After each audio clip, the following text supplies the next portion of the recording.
Hi, hello, welcome back to my channel BV Filmy Talkies and today update.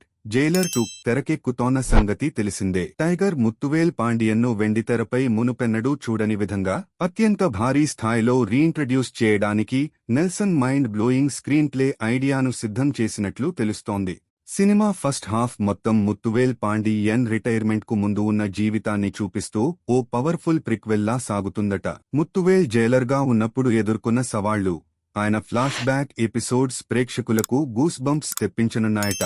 Second half విషయానికి వస్తే మొదటి భాగం ఎక్కడ ముగిసిందో దానికి కొనసాగింపుగా పూర్తి స్థాయి సీక్వెల్ రన్తో నడుస్తుందని టాక్. సౌత్ ఇండస్ట్రీలో వర్సటైల్ విలనిజానికి కేర్ ఆఫ్ అడ్రస్ గా మారిన ఎస్.జె. సూర్య సినిమాలో ప్రధాన విలన్ గా నటిస్తుండటం విశేషం. రజనీకాంత్ స్వాగ్కు ఎస్.జె. సూర్య విలక్షణమైన యాక్టింగ్ కు మధ్య జరిగే మైండ్ గేమ్స్ వెండి తెరపై అల్టిమేట్ మాస్ ఫీస్ట్లా ఉండబోతున్నాయని మేకర్స్ ధీమా వ్యక్తం చేస్తున్నారు. Rock star Anirudh Ravichander musical attacking ఏమాత్రం తగ్గదు. ఫస్ట్ పార్ట్ లో హుకుం పాటతో బాక్సాఫీస్ ను షేక్ చేసిన అనిరుద్ జైలర్ 2 కోసం మరింత ఎక్స్ప్లోజివ్ మ్యూజిక్ ఊచకోత కోసే range back ground score ready చేస్తున్నట్లు సమాచారం. Anirudh music Nelson larger than life taking తోడైతే థియేటర్లు రీసౌండ్ ఇవ్వడం ఖాయంగా కనిపిస్తోంది. ఇంతకాలం రిలీజ్ డేట్ పై కూడా క్లారిటీ లేదు.